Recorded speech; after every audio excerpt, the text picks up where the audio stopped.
Welcome to Classic Car Cave. The reason I've got the E-Type in the video is we've just been out for a meal. Some nice country roads around here, and there's hardly anybody on them, and it's getting cooler now. It's been 33 for now for a week, and it's getting really hot. So so this video is on the XK150, and hopefully you can see the differences as it steps up and we're getting closer and closer to finishing the work. So I hope you enjoy the video, and if you like it, give us a thumbs up. This is the back part nearly finished. Obviously we've got to get this board in at the back here that goes across the back. I don't think that actually came with the car. I'm not sure, we have to look for that. But you can see both the seat bases are in, and that's it with it just painted, not with any leather around it, but just with the paint on it. I think that looks better alone, even without the leather, which I'm going to put on, but it'll only go around this piece around here. They slide backwards and forwards really nicely now. You can see we start to put the front vinyl right around the windscreen aperture. Once we get that into place, we can put the windscreen in, and as you can see down here, all the carpet's in so far. The tunnel's working. We're just working on the handbrake. The handbrake is a bit of a problem. The button's a bit difficult, so we're going to get that sorted. We'll put in these side cards here, and these come down into this piece here like this. I don't know if you can see it, but anyway, it comes down there. It should look quite nice when it's done. I think once this veneer dashboard is in it, it will really pop, because the veneer against the beige looks really nice. But as I said, I think that's a big difference already, that.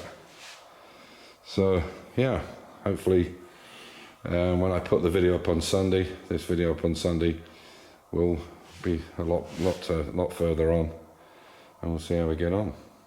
So let me show you what's happening with the XK. So I started to put in the leather around the windscreen aperture. Obviously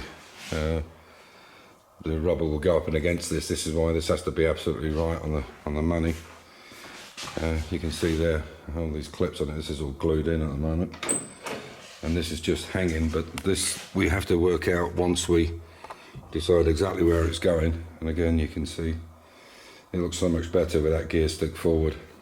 This is the center kind of armrest, if you like, that's got to go on. And yeah, so we'll take the two seats out again, but these are the spaces that go underneath it.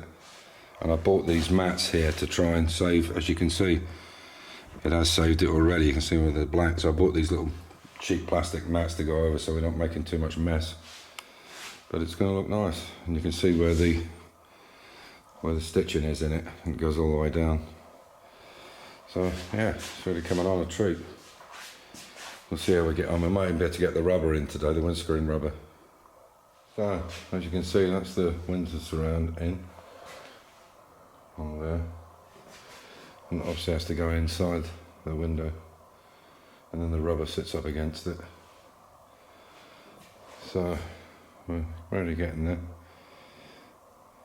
It's very fiddly, and it's a bit difficult for two to work on it at the same time. So I've been working on the Citroen quite a lot, but now I've got the photographs, I can go back on this and carry on with the interior.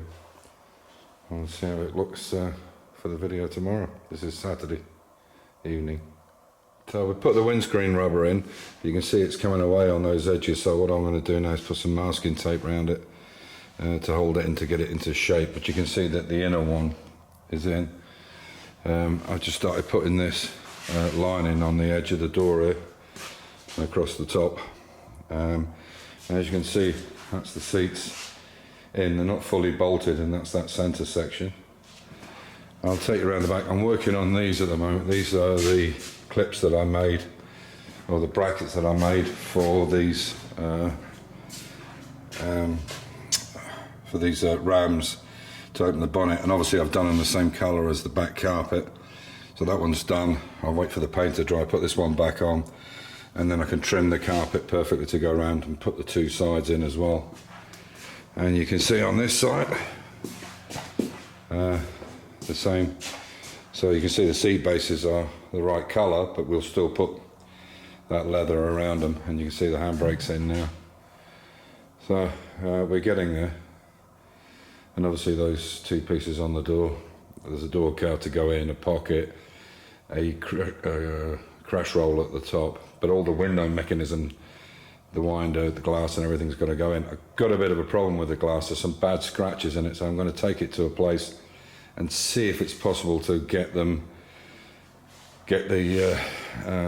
scratches out of the glass, because they're extremely expensive for the two door glasses.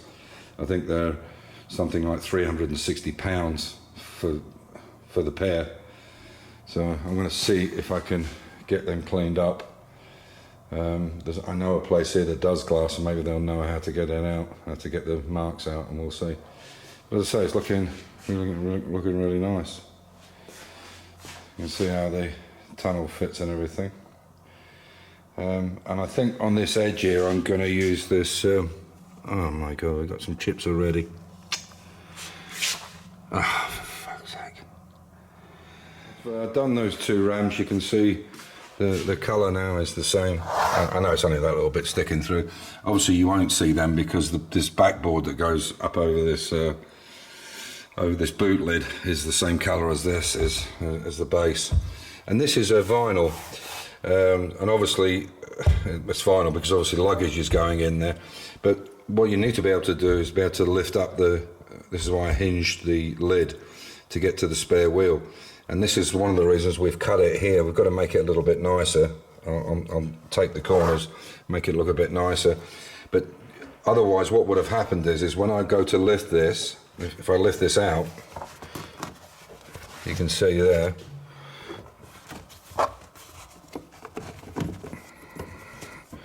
if I don't pull this up, if I didn't cut it there, I wouldn't be able to fold this all the way back. Excuse me. I wouldn't be able to fold this all the way back. Sorry, the camera work's not very good. But I wouldn't be able to fold it all the way back to the hinge. And then I wouldn't be able to open this to get to the boot. That's the reason we've cut it. And there was no other place to put those rams. So if you're going to do the rams, then you're going to have to cut the carpet. There's no other way of doing it. I could get it taped. I can probably tape it up and get it stitched. But I think that'll do. In fact, there's some hair sticking to it. It's a bit of it damp. Anyway, but yeah, and it's just a matter of pulling it back. I mean, hopefully I won't be going to get the spare wheel out very often, but as I say, you can just push it back and it goes underneath that bolt. And it goes under that bolt there. And as you see, there we go. That looks all right. So, on that note, yes, hang on, and I showed you inside, didn't I? Yeah. As I say, that gear stick's much better now with it being forward like that. And it just looks, I just think the whole thing looks so much better. I mean, considering they're painted and they've not even got leather on them yet, and they look so well. And as you can see, the handbrake there is really nice as well. Got to get these cards in the corners. I put this up today. This is the felt on the, this is the vinyl on the inside of the windscreen.